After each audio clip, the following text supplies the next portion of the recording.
Assalamualaikum warahmatullahi wabarakatuh. Perkenalkan, kami dari kelompok 5. Di sini kami akan menjelaskan mengenai prevalensi penyakit hipertensi pada remaja usia 18 tahun di Kecamatan Kota Bandung. Sebelum kami menjelaskan materi, izinkan kami untuk memperkenalkan diri. Nama saya Musdalifah dengan NPM 1007022230007. Dan nama saya Faira Nafisa Sabira Setiawan dengan NPM 100722302.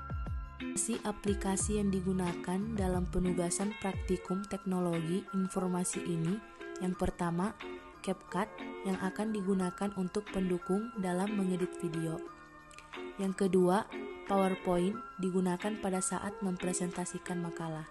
Selanjutnya, ada Canva yang digunakan sebagai pendukung template presentasi. Yang keempat, Excel yang digunakan untuk pengolahan data. Dan yang terakhir, Word sebagai tempat untuk laporan tugas besar. Pengertian hipertensi. Hipertensi merupakan suatu keadaan di mana terjadi peningkatan pada tekanan darah yang memberi gejala akan berlanjut ke suatu organ target seperti stroke untuk otak, penyakit jantung koroner untuk pembuluh darah jantung, dan hipertrof ventrikel kanan untuk otot jantung. Pengertian prevalensi. Prevalensi adalah suatu gambaran mengenai frekuensi penderita lama dan baru yang ditemukan dalam waktu tertentu di dalam suatu masyarakat. Prevalensi juga dapat menunjukkan suatu masalah kesehatan lainnya atau dengan kondisi tertentu. Fungsi dari prevalensi yaitu sebagai suatu perencanaan dan administrator kesehatan masyarakat yang akan menentukan sebuah alokasi sumber daya perawatan, serta dapat mengetahui layanan kesehatan apa yang dibutuhkan masyarakat saat ini. Gejala hipertensi. Gejala hipertensi yang sering timbul adalah nyeri sakit kepala yang bervariasi dari ringan hingga berat, pusing yang terkadang disertai dengan rasa mual, nyeri di bagian tengkuk dan kepala bagian belakang, yang menyebabkan terjadi keluhan yang sering dijumpai terutama pada saat bangun tidur di pagi hari. Nyeri otot dan sendi, insomnia, badan terasa lemas dan berdebar-debar.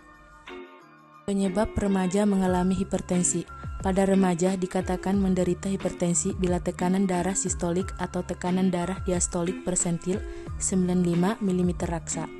Remaja dengan tekanan darah persentilnya 90-95 mm raksa dikategorikan sebagai prehipertensi.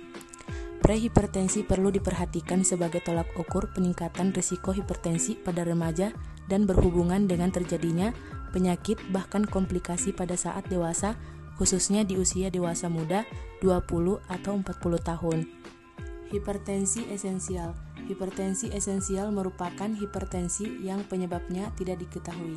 Faktor-faktor yang dapat mempengaruhi terjadinya hipertensi esensial yaitu faktor genetik, psikologis, lingkungan, dan diet. Hipertensi sekunder.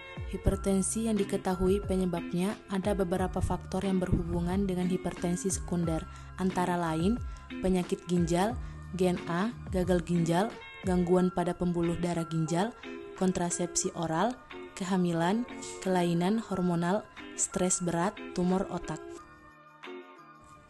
Pengumpulan data. Data yang digunakan dalam penelitian ini berasal dari publikasi dataset Dinas Kesehatan Kota Bandung.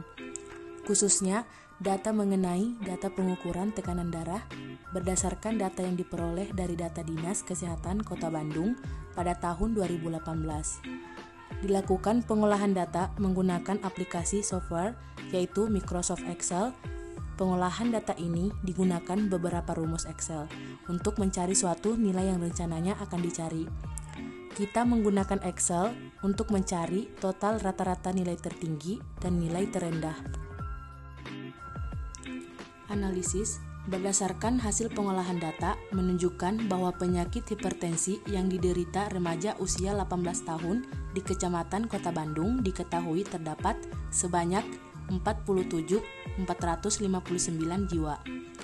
Pengamatan ini dilakukan pada 27 dari 30 kecamatan Kota Bandung. Diperoleh hasil data bahwa remaja laki-laki usia 18 tahun yang terdeteksi mengalami penyakit hipertensi yaitu sebanyak 3.451 jiwa. dari 14.567 jiwa yang telah dilakukan pengukuran hipertensi. Jadi kesimpulan yang kami jelaskan mengenai penyebab yang mempengaruhi tingginya tingkat prevalensi penyakit hipertensi pada remaja, yaitu yang pertama adalah kebiasaan yang merokok, asupan natrium yang tinggi, maupun status gizi seseorang. Umumnya pada usia remaja mereka memiliki kebiasaan mengonsumsi makanan yang tinggi garam atau memakai rasa yang asin. Sekian dari kami, kurang lebihnya mohon maaf. Wassalamualaikum warahmatullahi wabarakatuh.